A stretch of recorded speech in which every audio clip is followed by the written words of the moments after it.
3 weird things you do that activate a man's vasopressin when he finally comes back and attempts to communicate with you.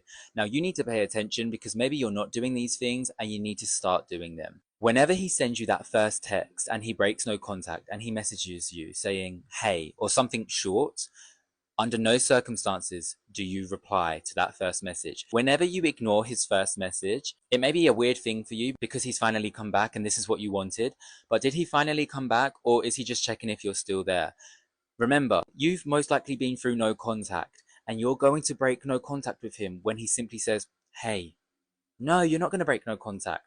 You need him to say something more meaningful for you to allow him to have access to your life again. So the minute you ignore that first message, that activates some vasopressin because he feels a challenge that he needs to overcome if he wants to have access to you. And guess what? If he doesn't overcome that, he doesn't want to be with you. And he wasn't even coming back. He was just checking if you were still there.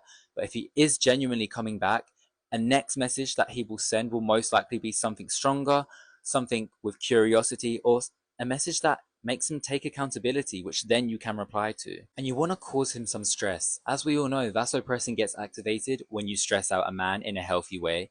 He's most likely going to try and find out if you're in a relationship or not. And you need to just tell him that you are happy being single. You can tell him that a couple guys have wanted to take you out on a date, but you're a bit hesitant because you didn't realize how much you've enjoyed being single.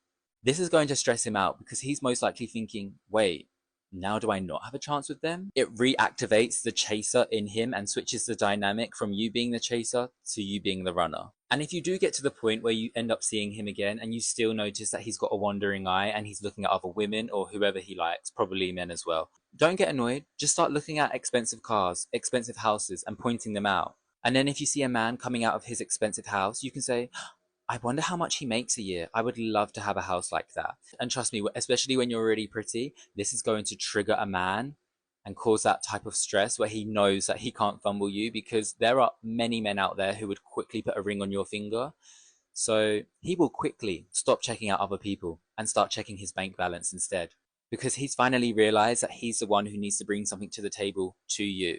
And don't feel guilty for listening to that, because a lot of you are dating down in the looks department. You're naturally sacrificing a part of being desired, because when you date a man who's below your standards, everyone looks at you and they think, maybe they're a little bit insecure, maybe they're a gold digger, but everyone looks at him and thinks, maybe he's rich, maybe he's really good in bed, and normally he's just a cheater with an under average dip